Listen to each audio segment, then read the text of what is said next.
빛의 신비 4단, 묵주기도의 빛의 신비 4단이 뭐죠? 예수님께서 거룩하게 변모하심을 묵상합시다. 오늘 복음이죠. 이콘 하나 띄워드리겠습니다. 이 이콘은 저희 작은아버지 이콘 작가시죠. 김형부 마오로 작은아버지가 그리신 거룩한 변모 이콘입니다. 이콘 상단 가운데에 예수님께서 하얀 의복을 차려입으시고 하늘에 붕 떠 계십니다. 마르코복음에는 이 세상 어떤 마전장이도 그토록 하얗게 할 수 없을 만큼 새하얗게 빛났다라고 기록하고 있습니다. 그리고 오늘 마테오복음에는 그분의 얼굴은 해처럼 빛나고 그분의 옷은 빛처럼 하얘졌다라고 기록되어 있습니다. 그리고 십계명 돌판을 들고 있는 모세가, 여러분 보시기에 오른쪽에 십계명을 들고 있는 모세가 있고요. 그리고 이스라엘 백성이 가장 신뢰한다는 예언자 엘리야 예언자가 왼쪽에, 예수님의 왼쪽에 서 계시죠. 이렇게 돌판을 십계명을 들고 있는 쪽이 모세, 그러니까는 주황색 의복을 입고 있는 분이 모세고요. 이쪽이 엘리야 예언자가 되겠습니다. 푸른색 의복을 입은 분이. 베드로는 그 광경을 보고 너무나 흥분되어 들뜬 나머지 이렇게 말하죠. 스승님, 저희가 여기에 초막셋을 지어 하나는 스승님께, 하나는 모세께, 하나는 엘리야께 드리겠습니다. 좋은 곳에 가면 머물고 싶어 하는 것이 인지상정이죠. 여기가 좋으니 여기에 초막셋을 짓고 여기 눌러 앉읍시다. 그 노래 있잖아요. 저 푸른 초원 위에 그림 같은 집을 짓고, 너무나 이곳이 좋으니까 여기에 머뭅시다 하고 아주 솔직한 베드로의 모습을 볼 수 있습니다. 그리고 이콘 중간쯤에는 예수님께서 베드로와 요한과 야고보를 데리고 산을 오르시는 모습과 반대쪽에는 산에서 내려오시는 모습이 그려져 있습니다. 그렇죠? 이쪽은 올라가는 모습, 이쪽에는 내려가는 모습이 그려져 있습니다. 산을 오르실 때에는 너희가 보게 될 것에 대해 이야기를 하셨을 것입니다. 앞으로 너희가 어떤 모습을 볼 것이다. 그러니 놀라지 마라. 그리고 사람의 아들은 고난을 받다가 죽음을 받을 것이다. 그런 얘기도 하셨죠. 하지만 사흘 후에, 사흘 만에 되살아날 것이다. 그런 이야기를 이제 주고받으면서 올라가시는 거죠. 여러분, 요즘 가장 많이 듣는 가톨릭 용어가 시노달리타스죠. 시노두스, 같은 어원이니까 같은 말이라고 해도 틀림이 없습니다. 시노두스는 많이 들어봤죠. 그래서 주교회의라든가 추기경 회의, 그런 대회의를 시노두스라고, 어디에서 시노두스가 개최됐다 하는 뉴스도 나오죠. 신, 함께라는 뜻이에요. 위드, 영어로. 호도스, 길이라는 뜻입니다. 로드, 함께 걷는 길. 누구와? 주님과 내가 함께 걸어가는 길. 그게 시노두스라는 뜻입니다. 함께 걷는 길. 바로 오늘 제자 셋과 예수님이 산을 오르시는, 또 산을 내려가시는 시노달리타스는 성부, 성자, 성령이 함께 걷는 여정, 길로 국한되는 것이 아니라 함께하는 삶, 우리 인간만 사는 것이 아니라 거기에 성부, 성자, 성령, 하느님을 초대해서 함께 사는 그 삶이 시노달리타스라고 생각하면 반은 먹고 들어갑니다. 그걸로 정확히 단정할 수는 없지만 뭐라고 단정하기가 힘든 우리말이 아니기 때문에 좀 그런 게 있어요. 그럼 함께 걷는 대표적인 길이 언제냐? 엠마오로 가는 두 제자. 엠마오로 가는 두 제자가 이렇게 길을 걷고 있을 때 쓱 부활하신 예수님이 그들 곁에 서시죠. 무슨 말을 그렇게 주고받소 하니까, 아니 예루살렘에 있었으면서 요즘 며칠 동안 있었던 일을 모른단 말이요. 한 사나이 예수님이 십자가에 못 박혀 돌아가셨는데 그걸 모른단 말이요. 했더니 예수님이 구약 시대부터 있었던 메시아에 대한 예언을 쭉 설명해 줍니다. 이사야 예언서에 고난받는 야훼의 종, 세 차례 나오죠. 서부터 예언자들이 언급했던 메시아에 대한 그 등장을 다 얘기해 줍니다. 그들은 들으면서 나중에 고백하죠. 빵을 떼어 먹고 나서 그때 우리의 마음이 얼마나 뜨거웠던가. 하지만 그때 이제 빵을 떼어 먹고 나서 딱 보니까 예수님은 사라져 버리셨죠. 그래서 함께 걷는 그 길, 예수님도 함께, 그게 시노두스, 바오로 사도도 완전히 개가천선해서 에티오피아의 내시가 이렇게 마차를 타고 가는데 바오로도 예수님처럼 쓱 그 옆자리에 타서는 뭐를 읽고 있어 했더니 에티오피아 내시가 이방인이죠. 그리고 신앙인이 아니죠. 그리스도를 믿는 사람이 아니었죠. 예언서에 이렇게 기록되어 있는데 누가 설명해줘야 알지 이거 뭐 전혀 모르겠다. 그랬더니 바오로가 조곤조곤 설명해 줍니다. 그건 이거고 이건 저거고 이래서 메시아가 우리에게 나타나셨고, 그걸 듣고 나서 그 에티오피아 내시 고관이 뭐라 그럽니까? 저도 세례를 받겠습니다. 제가 세례 받기에 부족한 점이 무엇입니까? 내려오시오 해서 물가로 가서 물로 세례를 주죠. 그것도 시노두스죠. 예.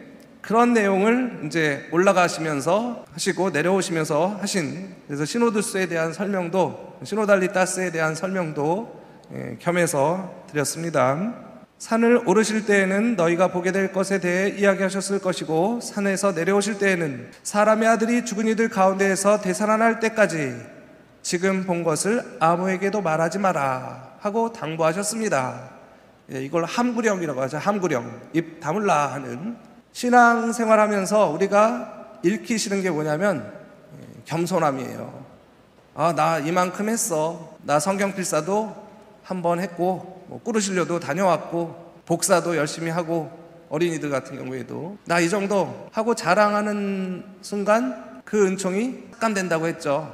하느님 체험한 은총을, 그걸 누구에게 이렇게 자랑하는 순간 차감돼요. 스르르 눈 녹듯이, 얼음 녹듯이. 나중에는 그랬던가. 그래서 베로니카 성녀, 예수님의 얼굴을, 피땀 얼굴을 닦아드렸던 그 베로니카가 그 수건을 어떻게 했을까? 잘 보관했겠죠. 예수님의 보혈이 묻어있는 그 수건을. 그리고 힘들고 지칠 때마다 그걸 꺼내놓고 보면서 또 다른 에너지를 얻겠죠. 그게 하느님 체험 한 사람이 취해야 할 행동입니다. 너희가 본 것을 아무에게도 말하지 마라. 함구령이죠. 정말 말해야 될 때는 누군가를 돕기 위할 때, 물론 예비자분들이 이렇게 할 때 나 이런 체험을 했는데 당신도 열심히 신앙생활 하다 보면 그런 기회가 올 것입니다 할 때 꺼내는 것은 괜찮죠. 아까 바오로 사도가 그 에티오피아 그 고관을 개종시킨 것처럼, 그래서 그 함구령을 내린 이유도 거기에 있습니다. 그리고 미리 예수님이 누구라는 것을 세상에 알려질 때가 아닌 거죠. 예수님도 누차 말씀하시잖아요. 아직 때가 이르지 않았다. 그리고 사람이 영광을 받으며 오래도록 머물고 싶어하는 것이 인지상정입니다. 그래서 베드로는 여기 초막셋을 짓고 여기 눌러 앉읍시다. 저도 지난주에 중고등부 청소년들과 같이 강화도의 노트르담 수녀원에서, 수녀회에서 운영하는 생태 수련원, 거기에 가서 2박 3일 머물다 왔는데요.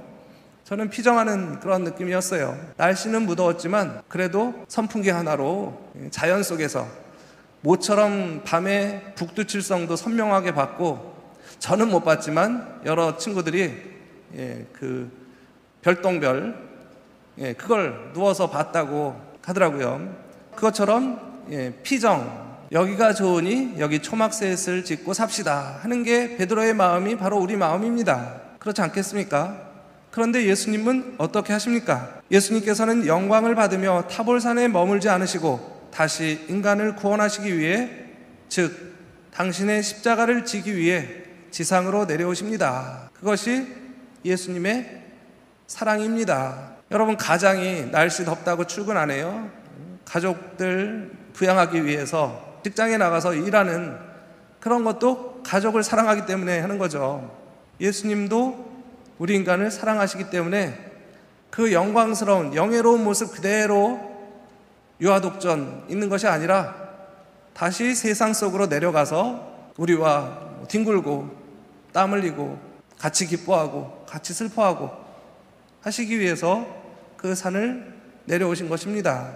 그리고 이콘 하단부에 보시면 베드로와 야고보와 요한이 나뒹굴러 있는 모습을 볼 수 있습니다.